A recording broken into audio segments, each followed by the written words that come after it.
Welcome to news India. आज जो हम टॉपिक कवर करने जा रहे हैं ये इंटरनेशनल न्यूज़ के अंदर काफ़ी ज़्यादा चर्चा के अंदर है। अगर आप टॉपिक का हेडलाइन देखेंगे तो आप इसी से ही समझ जाएंगे कि चाइना ने एक ऐसा सैटेलाइट डेवलप कर लिया है जो साइबर वेपन के तौर पे ये यूज़ कर सकते हैं अपने एनिमी के अगेंस्ट। अगर इनकी किसी से भी कोई वॉर होती है, चाहे वो स्मॉल हो चाहे किसी भी टाइप की बड़ी वॉर हो जाए, तो उसके अंदर ये अपने एनिमी के अगेंस्ट अपने सैटेलाइट यूज़ कर सकते हैं। और ये कहीं ना कहीं बहुत खतरनाक बात है, चिंता की बात है भारत के लिए और स्पेशली ताइवान के लिए। और ऐसा मैं इसलिए कह रहा हूँ क्योंकि ये जो सैटेलाइट डेवलप किया है ये क्या क्या कर सकता है ये जान के आपको इस बात के अंदर समझ में आएगा। तो अगर हम इसकी बात करें ये क्या क्या कर सकता है, तो इससे पहले हम लोग बात करेंगे ये न्यूज़ आई कहाँ से। तो ये फाइनेंशियल टाइम का एक आर्टिकल है। फाइनेंशियल टाइम्स के अंदर अगर आप देखेंगे तो इसके आर्टिकल के अंदर साफ दिया गया चाइना ने ऐसा साइबर वेपन डेवलप किया है जो अपने एनिमी के अगेंस्ट ये यूज़ कर सकते हैं at a time of war. और ये क्या कर सकता है, ये सैटेलाइट जो है ये कंट्रोल ले सकता है आपके किसी भी सैटेलाइट का, चाहे वो आपका कोई आर्मी का फोर्स का सैटेलाइट हो या आपका किसी कंपनी का सैटेलाइट हो। अगर वो उस कंट्री के अगेंस्ट कहीं भी वॉर लड़ रहे हैं तो ये उसको ईजिली एक्सेस कर सकते हैं, उसके डेटा को चुरा सकते हैं, उसके अंदर की इंफॉर्मेशन को इंटरसेप्ट कर सकते हैं, साथ ही साथ में डेटा मैनिपुलेट भी कर सकते हैं, यानी उनको गलत इन्फॉर्मेशन भेज सकते हैं। और वॉर के टाइम पे अगर ऐसा होता है तो वो कितना ज़्यादा खतरनाक होगा किसी देश के लिए ये कोई भी समझ सकता है कि अगर एक गलत इन्फॉर्मेशन जाती है तो उनकी फोर्सेस जो कंट्री वहाँ पे लड़ रही होगी उनकी फोर्स को कितना बड़ा नुकसान हो सकता है। तो इसी वजह से ये सैटेलाइट आज के टाइम में बहुत ज़्यादा चर्चा के अंदर है। और इस सैटेलाइट की बात इसलिए ही ज़्यादा की जा रही है क्योंकि स्पेशली अभी जो टेंशन चल रही है ताइवान और चाइना के बीच में, ये इसकी वजह से ये मुद्दा काफ़ी ज़्यादा जो है चर्चा के अंदर है। और इसके अंदर इन्होंने न्यूज़ के अंदर कवर किया कि जिस तरीके से अभी रशिया ने छोटा सा अभी यूक्रेन और रशिया जो वॉर चली है इसमें एक छोटा सा साइबर अटैक शुरू में किया था वॉर शुरू करने से पहले, और इन्होंने ईजिली पूरे के पूरे कम्युनिकेशन को जाम कर दिया था वॉर शुरू करने से पहले, और उसकी वजह से इनको वॉर में बहुत ज़्यादा एज मिली। और वो उन्होंने किया था ग्राउंड लेवल पे। और अगर आप समझे सैटेलाइट सैटेलाइट एक ऐसा कम्युनिकेशन का सिस्टम है जो आज के टाइम पर हर चीज़ में यूज़ किया जाता है हर कंट्री के अंदर। अगर हम एक छोटा सा फ़ोन भी लें तो फ़ोन में यूज़ होने वाली सिम भी सैटेलाइट के थ्रू कंट्रोल होती है। किसी देश का बैंकिंग सिस्टम हो गया, रेलवे सिस्टम हो गया, आपके प्लेन के सिस्टम हो गए, आपकी हर एक चीज़ जो है वो सैटेलाइट से कहीं ना कहीं डायरेक्ट इनडायरेक्ट तरीके से कनेक्ट है। और अगर आपके दुश्मन के पास में एक ऐसा वेपन है जो इन सैटेलाइट्स के कंट्रोल को ले सकता है, साथ ही साथ में उनको बेकार कर सकता है, तो किस तरीके का ब्लंडर हो सकता है किसी कंट्री के अंदर ये समझा जा सकता है। और इस टाइम पर चाइना ने ऐसे 300 से भी ज़्यादा सैटेलाइट्स को एयर कर दिया है जो कि ये कैपेबिलिटी रखते हैं, जो कि ऐसा कर सकते हैं। इन्होंने हालांकि इस चीज़ को एक्सेप्ट नहीं किया है। ये यूएस ने अपनी तरफ से जो ये इन्फॉर्मेशन इनके सिक्योरिटी एजेंसीज ने लीक की है उसमें मेंशन है कि इनके पास में ऐसे केपेबल सैटेलाइट्स हैं जो कि इस टाइप से की महारत रखते हैं जो कि दुश्मन के खिलाफ ये कभी भी इस्तेमाल कर सकते हैं, और ये ऑपरेशनल है, और इसी वजह से ये इतने ज़्यादा खतरनाक भी है। और अगर हम बात करें ताइवान की, ये ताइवान के लिए इतनी चिंता की बात क्यों है, तो अगर आप अपनी स्क्रीन पे देखेंगे तो ताइवान और चाइना दोनों के बीच का डिफरेंस कितना कम है। और ये साउथ चाइना सी के अंदर सबसे बड़ी जो कोस्टल लाइन है चाइना की, उसके रास्ते का सबसे बड़ा रोड़ा जो है वो ताइवान ही है। और कहीं ना कहीं ये चीज़ चाइना को बिल्कुल भी नहीं भाती कि इनकी कोस्टल लाइन को इतने बड़े लेवल पे चाइना को ताइवान टक्कर देता है यहाँ पे और उसको कंट्रोल रखता है। और ये इसको पूरी तरीके से इस जो कंपटीशन है इसको ख़त्म कर देना चाहते हैं और इसको अपने कब्जे में लेना चाहते हैं। तो बेसिकली जो चाइना का गोल है इसके थ्रू ये क्या इसके हासिल करना चाहता है, पहले हम इसकी बात करें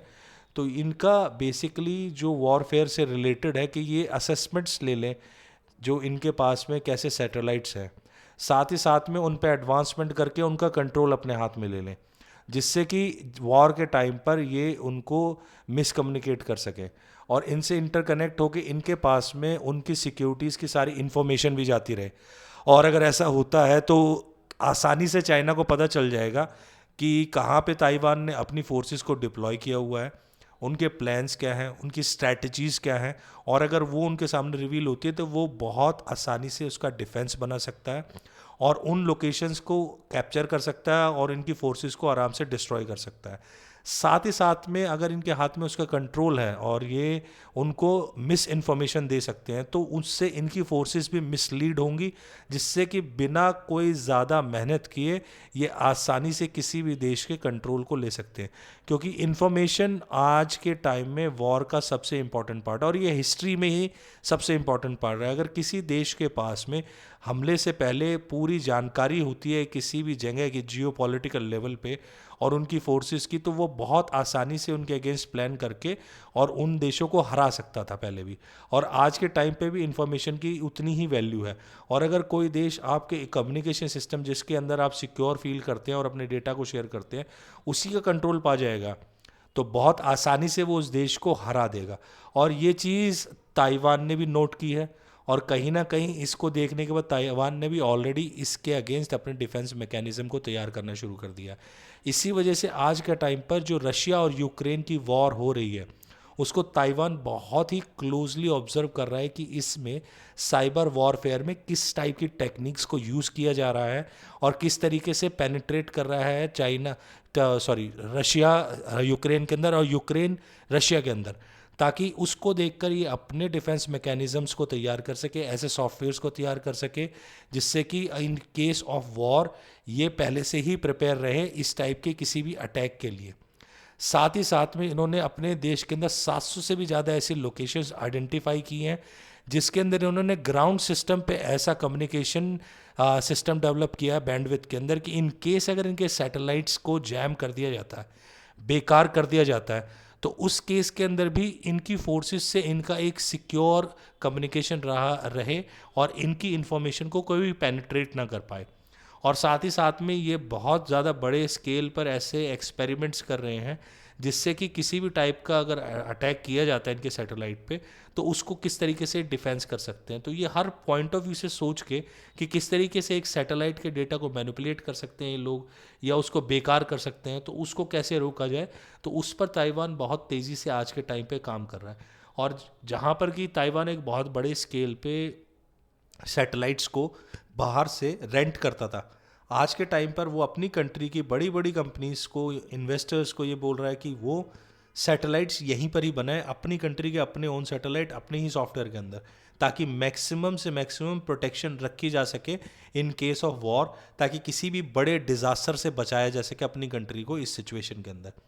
और इसका एक एग्जाम्पल इनके सामने है भी और पूरी दुनिया के सामने है कि जब रशिया ने यूक्रेन के ऊपर अटैक किया था तो फर्स्ट टाइम में इनके पास में यूएस बेस्ड विसाटा करके जो है वो कम्युनिकेशन सिस्टम राउटर्स थे जिनको रशियन साइबर अटैक के अंदर रशियन हैकर्स ने आसानी से तोड़ दिया था और इन्होंने इनके पूरे कम्युनिकेशन को जाम कर दिया था इनिशियली। और जब इन्होंने वॉर स्टार्ट की तो इनके पास में सारी इन्फॉर्मेशन एक्सपोज थी इनकी आर्मी की बेसिस की, जिसकी वजह से शुरू की वॉर के अंदर रशिया को बहुत ज़्यादा हेल्प मिली एडवांस करने में और उन्होंने बहुत तेज़ी से बहुत बड़ा ज़मीनी एरिया यूक्रेन का कैप्चर कर लिया। और इस चीज़ को ताइवान भी नोट कर रहा है और इसी वजह से ताइवान जो है इसको ध्यान में रखते हुए अपने सिस्टम्स को डेवलप कर रहा है ताकि इनके साथ इस टाइप का कुछ ना हो। अब अगर हम बात करें इंडिया की, तो देखो हम अपने देश पे आते हैं इंडिया पे कि इंडिया के ऊपर इसका क्या असर पड़ने वाला है और इंडिया इससे अपने आप को किस तरीके से बचा सकता है। तो इसके असर की अगर हम बात करें तो इसमें सबसे बड़ी जो प्रॉब्लम होगी वो ये होगी कि इंडिया बहुत बड़ी कंट्री है, इंडिया के बहुत सारे सैटेलाइट हैं और इनके थ्रू बड़ी बड़ी कंपनियां भी डेटा शेयर करती हैं अपना पर्सनल और सिक्योर सैटेलाइट्स के थ्रू इन्फॉर्मेशन को सेंड करती हैं, जिसमें बहुत सारे नए इनोवेशन भी होते हैं, नई टेक्निक्स भी होती हैं, इनके डेटा भी होते हैं ऐसे जिसके अंदर फाइनेंशियल इन्फॉर्मेशन होती है। साथ ही साथ में हम जो एज ए नॉर्मल पब्लिक भी जो भी अपने डेटा को प्रोसेस करते हैं और ये कंपनियां स्टोर करते हैं उस डेटा को, वो भी कहीं ना कहीं इन सैटेलाइट्स के थ्रू इनके बेसिस से अलग अलग लोकेशंस पे कंट्री के अंदर स्टोर होता है। अगर चाइना इनको भी कैप्चर कर लेता है अपने फ्यूचर के प्लान को बनाते हुए तो इनके पास में इतना ज़्यादा डेटा होगा जिससे इनके पास इन्फॉर्मेशन होगी कि इंडिया वॉर में कब तक स्टैंड कर सकता है, इंडिया के पास कितनी पावर है, इंडिया की कंपनीज और सिस्टम कितना स्ट्रांग है। तो ये वॉरफेयर ना सिर्फ आर्मी से होता है, ये वॉरफेयर जो कंपनियों के बेस पे भी हो सकता है, इससे बहुत बड़ी बड़ी कंपनियों को लॉस पहुंचा सकते हैं, उनको ख़त्म कर सकते हैं, जिससे इंडिया इकोनॉमिकल तौर पे भी टूट सकता है। तो इसी वजह से ये बहुत ज़्यादा डेंजरस है जो ये नए सैटेलाइट सिस्टम्स को चाइना ने एक्टिवेट किया है। इसके लिए इंडिया ने अभी तक क्या काम किया है वो अगर हम बात करें तो 2021 का एक आर्टिकल है टाइम्स ऑफ इंडिया का। इन्होंने अभी क्वांटम लीप के ऊपर जो है वो एक सिस्टम बनाया है जो कि हैक प्रूफ है। कम्युनिकेशन रिकॉर्डिंग इसके अंदर अगर होती है तो इसरो के जो सैक से इसके अंदर काम किया गया है वो इसको हर तरीके से हैक प्रूफ बनाता है, और इसमें इनको सक्सेस भी मिली है। इन्होंने जो अहमदाबाद में अपना सेंटर है उसकी 2 बिल्डिंग जो कि 300 मीटर के गैप के पर है, उस पर सैटेलाइट के थ्रू क्वांटम कम्युनिकेशन से जो है वो एक दूसरे से कम्युनिकेट किया, कनेक्ट किया, और सक्सेसफुली डेटा को भी ट्रांसफ़र किया और कनेक्शंस को भी किया। और आज के टाइम में क्वांटम कम्युनिकेशन पूरी तरीके से हैक प्रूफ है। उसके कुछ कारण हैं। सबसे पहला, क्वांटम फिजिक्स और क्वांटम कंप्यूटिंग एकदम नया टॉपिक है आज के टाइम पे दुनिया के सामने। इस पे ऑलरेडी रिसर्च चल रही है, इसको पूरी तरीके से अभी तक साइंटिस्ट भी नहीं समझ पाए हैं। तो जो नॉर्मल एक हैकर छोटा सा कंप्यूटर लेके बैठ जाता है और किसी भी सिस्टम को इंटरसेप्ट करके हैक कर लेता है, वो इसके साथ में पॉसिबल नहीं है। अगर कोई डेटा को इंटरसेप्ट भी कर ले वो अपने सिस्टम से, तो उसको डिकोड करने में उसको हज़ारों साल लग जाएंगे। ये इतना कॉम्प्लेक्स सिस्टम है। तो अगर कंप्यूटिंग के अंदर क्वांटम डेटा अगर इंटरसेप्ट होता है तो उसको डिकोड करने के लिए भी आपको क्वांटम कंप्यूटर जितनी हाई टेक्नोलॉजी लगेगी, जो कि आज के टाइम में आम व्यक्ति की पहुंच से बहुत दूर है। इसी वजह से ये बहुत बड़े स्तर पर हैक से प्रूफ है। साथ ही साथ में क्वांटम कंप्यूटर्स के लिए भी इनकी क्रिप्टो जो कीज़ है उनको तोड़ना ऑलमोस्ट नामुमकिन है। आज के टाइम पर अभी तक ऐसी कोई भी कमज़ोरी नहीं निकल के आई है जिसके बेस पे इनको इंटरसेप्ट करने के बाद में आसानी से तोड़ा जाए। तो एक क्वांटम कंप्यूटर भी अगर उस डेटा को अगर सॉल्व करने में लगेगा तो हो सकता है उसको सॉल्व करने में उसे 100 साल से भी ज़्यादा लग जाए। तो प्रैक्टिकली आज के टाइम पे कहीं ना कहीं इसको हैक प्रूफ माना जा रहा है। और इंडिया इसके अंदर जो यूज़ करता है वो क्यू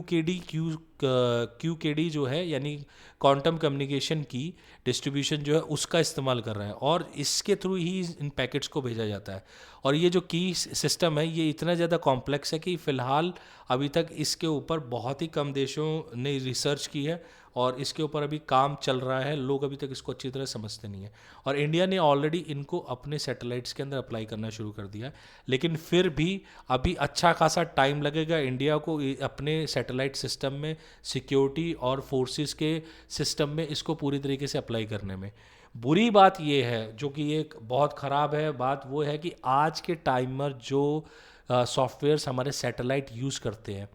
उसको प्रोटेक्ट करने के लिए ऐसे किसी भी डिफेंस मैकेनिज़्म पे काम नहीं चल रहा है। ऐसी कोई न्यूज़ नहीं है कि इनको प्रोटेक्ट करने के लिए कोई ऐसा स्पेशल डिफेंस मैकेनिज़्म बनाया जा रहा हो जिससे कि ऐसे किसी भी अटैक से चाइना के इंडिया अपने आप को बचा सके। अगर कोई भी छोटे स्केल की भी वॉरफेयर इंडिया और चाइना के बीच में होती है तो उस केस के अंदर भी अगर कुछ छोटा सा मिसकम्युनिकेशन होता है तो हमारी फोर्सेस को बहुत ज़्यादा नुकसान हो सकता है, पहली बात। दूसरा, अगर हमारा इतने बड़े लेवल पे जो डेटा है जो कि आज के टाइम पर चाहे वो हमारी सिक्योरिटी कंपनीज़ का है, हमारे इन्वेंशन से रिलेटेड है, इसरो से रिलेटेड है, अगर उसको चाइना आज के टाइम में सक्सेसफुली इंटरसेप्ट कर पाता है तो वो इंडिया की स्ट्रैटेजी, इंडिया में बनने वाली चीज़ों की रिवर्स इंजीनियरिंग भी कर सकता है और इंडिया के खिलाफ बहुत सारे प्रोपेगेंडाज को बहुत आसानी से फैला भी पाएगा, हमारे डेटा को मैनिपुलेट कर सकता है। और ये कहीं ना कहीं बहुत ख़तरनाक बात है। हालांकि हमको ज़्यादा लंबा टाइम लगेगा नहीं इनको अप्लाई करने में अपने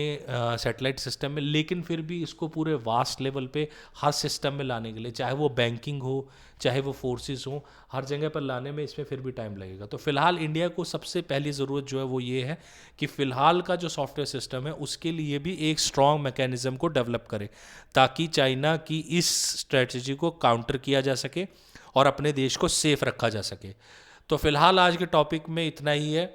इस पर अगर कोई फ्यूचर के अंदर और अपडेट आती है तो मैं डेफिनेटली आपके साथ में शेयर करूंगा। और इस टॉपिक को एंड करने से पहले आपसे रिक्वेस्ट है, प्लीज़ चैनल को लाइक कीजिए, सब्सक्राइब कीजिए, इस इन्फॉर्मेशन को शेयर कीजिए ताकि मैक्सिमम लोगों में अवेयरनेस फैले कि हमारा देश कहाँ स्टैंड करता है और किस टाइप के खतरों का सामना कर रहा है। और इसी के साथ आज का हम टॉपिक एंड करते हैं। जय हिंद, जय भारत, बाय बाय।